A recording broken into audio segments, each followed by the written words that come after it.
A Bíblia em um ano. Uma experiência de encontro com Jesus Cristo, a Palavra de Deus.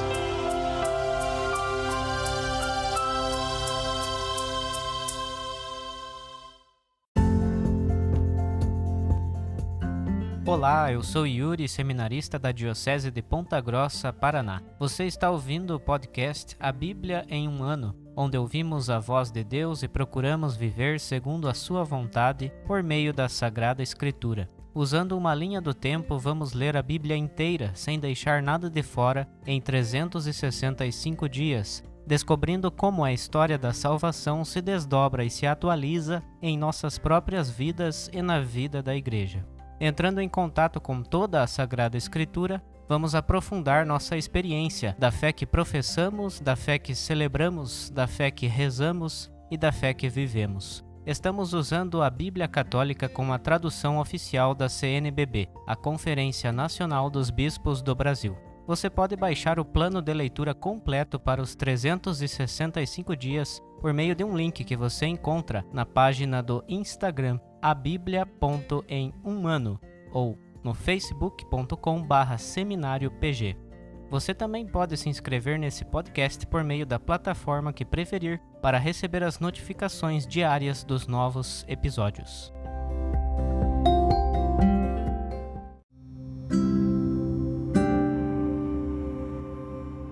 Olá, eu sou o Padre Joel Nalepa, da Diocese de Ponta Grossa, no Paraná. Antes de iniciarmos a leitura e a escuta dos textos bíblicos propostos para hoje, vamos pedir que o Espírito Santo ilumine nossa mente e nosso coração para que a palavra de Deus frutifique em nossas vidas. Em nome do Pai, do Filho e do Espírito Santo. Amém. Vindo Espírito Santo, enchei os corações dos vossos fiéis e acendei neles o fogo do vosso amor. Enviai o vosso Espírito, e tudo será criado, e renovareis a face da terra. Oremos. Ó Deus, que instruístes os corações dos vossos fiéis com a luz do Espírito Santo, fazei que apreciemos retamente todas as coisas, segundo o mesmo Espírito, e gozemos sempre de sua consolação. Por Cristo nosso Senhor. Amém.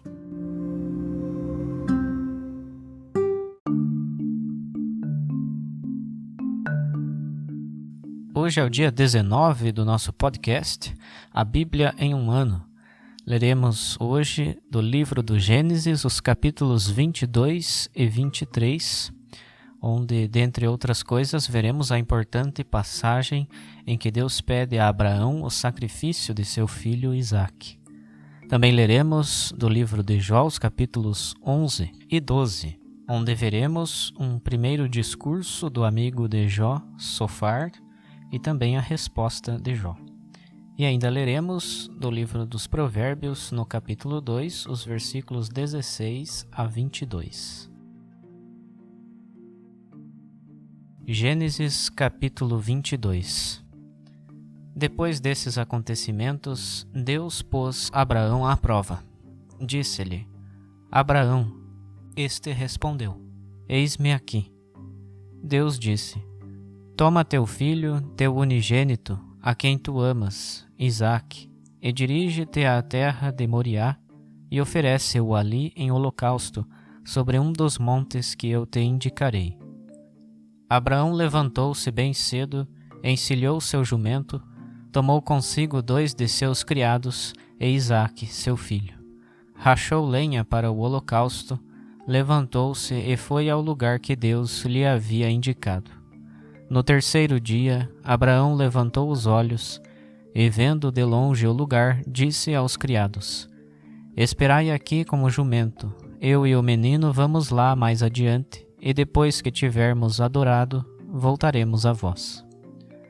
Abraão pegou a lenha para o holocausto e a pôs sobre seu filho Isaque, levando ele mesmo na mão o fogo e a faca. Enquanto os dois caminhavam juntos, Isaque falou para seu pai Abraão: Pai. Ele respondeu: Eis-me aqui, meu filho. O menino disse: Temos o fogo e a lenha, mas onde está o cordeiro para o holocausto? Abraão respondeu: Deus proverá um cordeiro para seu holocausto, meu filho. E os dois continuaram caminhando juntos. Quando chegaram ao lugar indicado por Deus, Abraão edificou ali o altar, dispôs a lenha em cima, amarrou seu filho Isaque e o pôs sobre a lenha do altar. Depois estendeu a mão e pegou a faca para imolar seu filho. Mas o anjo do Senhor gritou-lhe do céu: Abraão, Abraão. Ele respondeu: Eis-me aqui. E o anjo disse: Não estendas a mão contra o menino e não lhe faças mal algum. Agora sei que temes a Deus, pois não me recusaste teu filho, teu unigênito. Abraão ergueu os olhos e viu atrás de si um carneiro, preso num espinheiro pelos chifres. Então foi pegar o carneiro e ofereceu-o em holocausto no lugar de seu filho. Abraão chamou aquele lugar: O Senhor verá. Hoje se diz: No monte o Senhor se faz ver. Então o anjo do Senhor clamou a Abraão desde o céu pela segunda vez e lhe disse: Juro por mim mesmo, oráculo do Senhor, porque agiste deste modo e não me recusaste teu filho, teu unigênito, eu te abençoarei e farei crescer tua descendência, como as estrelas do céu e como a areia na praia do mar. Tua descendência conquistará a cidade dos inimigos. Por meio de tua descendência serão abençoadas todas as nações da terra, porque obedeceste à minha voz. Abraão retornou até os seus criados e juntos, levantando-se, foram para Bersabeia. E Abraão passou a morar em Bersabeia. Depois destes acontecimentos, Abraão recebeu esta notícia: Também Melca deu filhos a Nacor, teu irmão, Rus, o primogênito, Bus, seu irmão, Camuel, pai dos arameus, e ainda Cased, Azal, Feldas, Gedlaf e Batuel. Batuel gerou Rebeca. São esses os 8 filhos que Melca deu a Nacor, irmão de Abraão. E a concubina de Nacor, chamada Reuma, deu à luz Tabé, Gaam, Taás e Maaca. Capítulo 23. O tempo da vida de Sara foi de 127 anos. Ela morreu em Cariat Arbe, que é Hebrom, na terra de Canaã. E Abraão veio guardar luto por Sara e chorar por ela. Depois, deixando-a falecida, Abraão levantou-se e assim falou aos heteus: Sou um migrante que reside no meio de vós. Cedei-me em propriedade entre vós um lugar de sepultura, onde possa sepultar minha falecida. Os heteus responderam a Abraão: Ouve-nos, Senhor. Tu és um príncipe de Deus entre nós. Sepulta tua falecida no melhor dos nossos sepulcros. Ninguém de nós te negará sua sepultura, para que possa sepultar tua falecida. Abraão levantou-se, inclinou-se diante do povo daquela terra, os heteus, e disse-lhes: Se realmente quereis que eu sepulte minha falecida, atendei-me e pedi por mim a Efrom, filho de Seor, que me ceda a gruta de Macpela, que ele possui na extremidade de seu campo, que ele a venda a mim pelo preço inteiro, como propriedade funerária no meio de vós. Efrom estava sentado entre os heteus. Efrom, o heteu, respondeu a Abraão, enquanto os heteus, todos os que vieram à porta da cidade, o escutavam: Não, meu senhor, ouve-me. Eu te dou o campo de presente, com a gruta que nele se encontra. Diante dos filhos de meu povo, faço doação dele. Sepulta a tua falecida.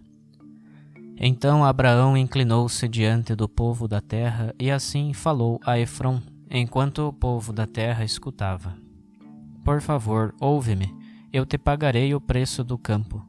Aceita-o, pois ali sepultarei a minha falecida. Efrom respondeu a Abraão: Ouve-me, Senhor. Que significa para mim e para ti um terreno de 400 siclos de prata? Podes sepultar a tua falecida. Abraão concordou com Efrom e, diante dos heteus, pesou a prata que ele havia pedido, enquanto os heteus escutavam: 400 siclos de prata, segundo seu peso no mercado. E foi transferido o campo de Efron em Macpela, em frente de Mambré, o campo com a gruta que se encontra nele e todas as árvores do campo dentro dos limites do terreno, como propriedade a Abraão, sob os olhos dos heteus, de todos os que vieram à porta da cidade. Depois Abraão sepultou sua mulher, Sara, na gruta do campo de Macpela, em frente a Mambré, que é Hebrom, na terra de Canaã. Assim foi transferido o terreno com a gruta dos heteus para Abraão, como propriedade funerária. Jó capítulo 11. Sofar de Naamat tomou a palavra e disse: Como não responder a quem fala tanto? Ou só por falar muito alguém acaba tendo razão? Tua vã linguagem calará os demais? Tendo zombado dos outros, não serás refutado por ninguém? Disseste: meu discurso é puro, e aos teus olhos sou inocente. Quem dera Deus mesmo falasse contigo, abrisse os lábios para te falar. Quisesse ele revelar teus segredos da sabedoria e seus misteriosos desígnios. Então compreenderias que Deus exige de ti muito menos do que merece a tua iniquidade. Acaso compreenderás os vestígios de Deus e atingirás a perfeição do Poderoso? Ele é mais alto do que o céu, que poderás fazer? É mais profundo que o Sheol, que poderás conhecer? A sua medida é mais longa que a da terra e mais larga do que o mar. Se ele derruba ou prende ou aperta, quem poderá impedi-lo? Pois conhece a presunção dos mortais. Ao ver a maldade, não prestará atenção? Até quem é tolo pode tornar-se prudente, embora ao nascer pareça um asno selvagem. Se, pois, firmares teu coração e para Deus estenderes as tuas mãos, se lançares para longe de ti a maldade que está na tua mão e não deixares alojar-se a injustiça em tua tenda, então poderás levantar teu rosto sem mancha, estarás firme e nada temerás, e esquecerás tuas desgraças ou delas te recordarás como de águas passadas. À noite se levantará sobre ti uma luz, como a do meio-dia, e ao te imaginares coberto de escuridão, surgirás como a estrela da manhã. Estarás confiante pela esperança que te será proposta, e mesmo no esconderijo dormirás tranquilo. Repousarás, e ninguém te amedrontará, e muitos procurarão o teu favor. Quanto aos ímpios, os seus olhos desfalecerão, seu refúgio falhará, e sua esperança é o último suspiro. Capítulo 12. Jó tomou a palavra e disse: Então vós sois os tais, e convosco a sabedoria vai morrer? Mas também eu, como vós, tenho entendimento, e não sou inferior a vós. Quem ignora aquilo que sabeis?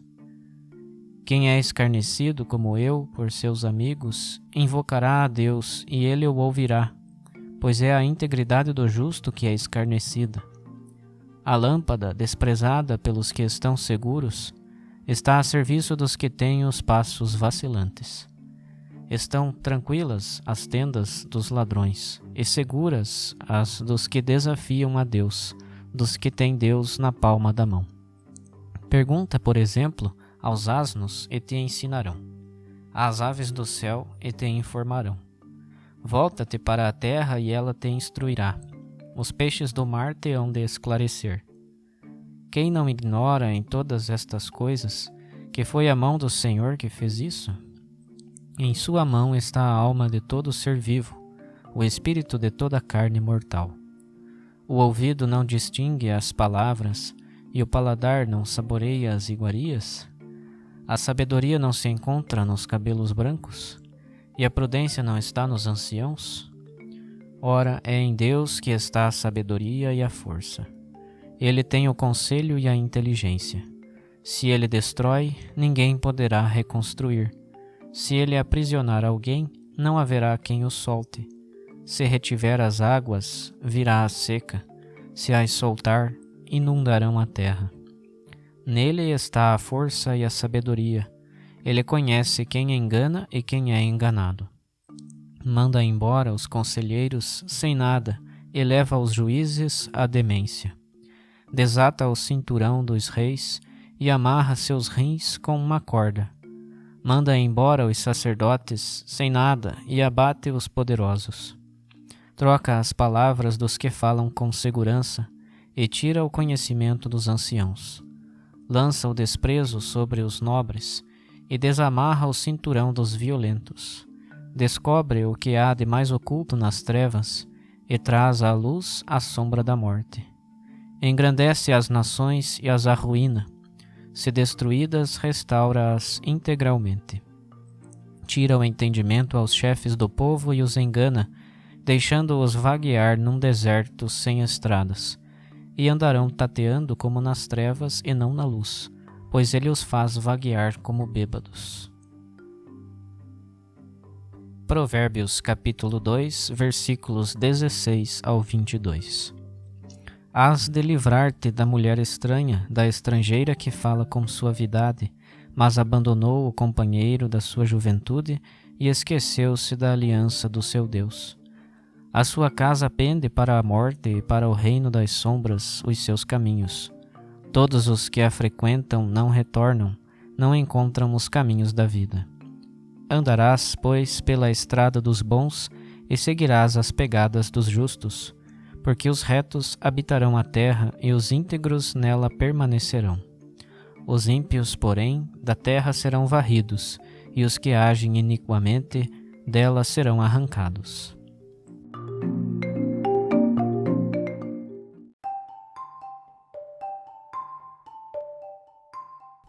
Olá, eu sou o Padre Tiago, Padre Diocesano da Diocese de Ponta Grossa, no Paraná. Acabamos de ler no livro do Gênesis os capítulos 22 e 23.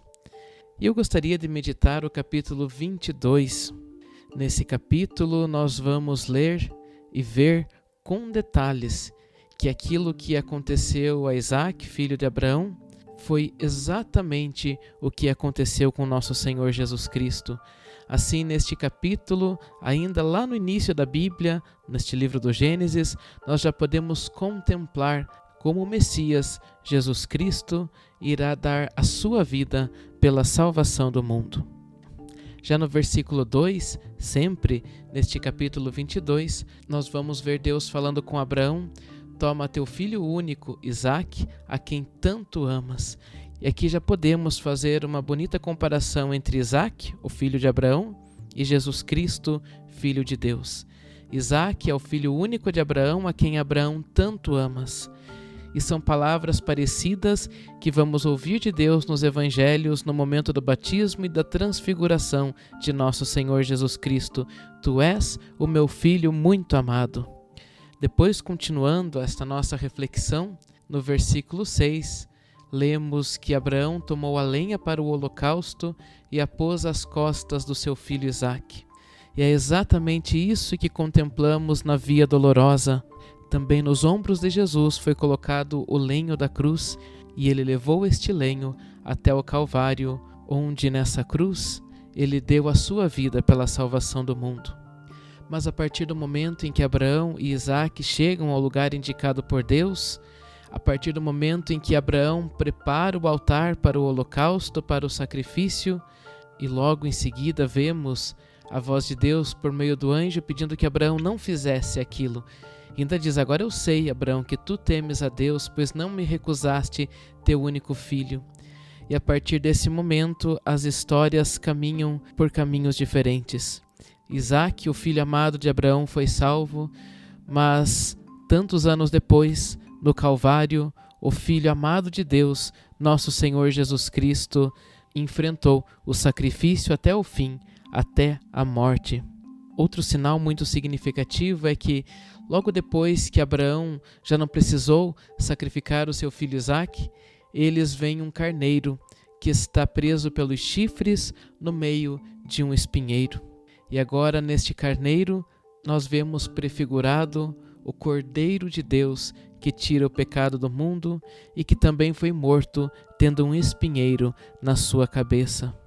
Olhando para esta bonita comparação entre Isaac e Jesus Cristo, mesmo sabendo que com Isaac não foi necessário o sacrifício até as últimas consequências como foi com Jesus Cristo, duas coisas bonitas tiramos deste texto para a nossa vida. A primeira delas é uma frase que aparece duas vezes neste capítulo 22 de Gênesis, no versículo 6 e depois no versículo 8. Diz que os dois, Abraão e Isaac, continuavam caminhando juntos. Ou seja, Isaac estava subindo para o sacrifício, mas Abraão, o seu pai, estava ali junto e permaneceu com ele todo o tempo, como que protegendo, como que guiando os seus passos. Com certeza também na via dolorosa Jesus não esteve sozinho. Deus, o seu pai, o acompanhou em todo o tempo.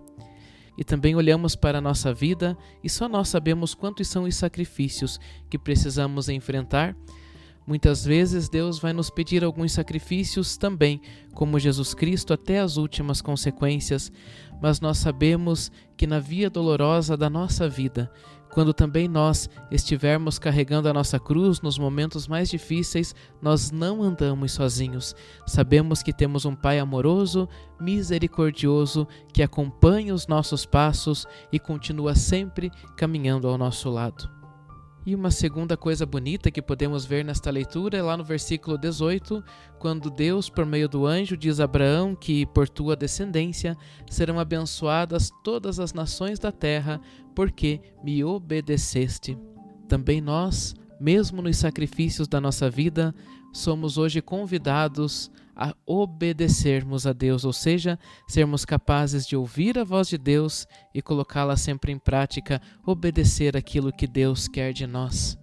E se vivermos desta forma, acontecerá em nossa vida aquilo que também hoje lemos no capítulo 11 do livro de Jó, lá no versículo 13. Se, pois, firmares teu coração e para Deus estenderes as tuas mãos, então poderás levantar teu rosto sem mancha, estarás firme e nada temerás. Mesmo nos sacrifícios, mesmo carregando a nossa cruz, procuremos sempre estender as nossas mãos na direção de Deus e assim saberemos que estaremos sempre firmes na graça de Deus e não teremos medo de nada.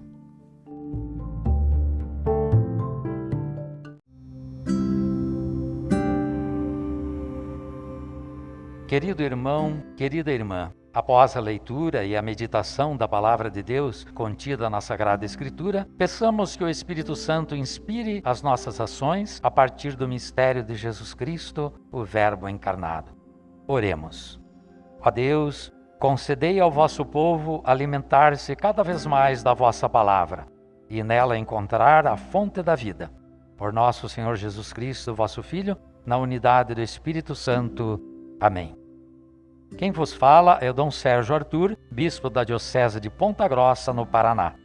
Desça sobre vós a bênção de Deus Todo-Poderoso, Pai e Filho e Espírito Santo. Amém.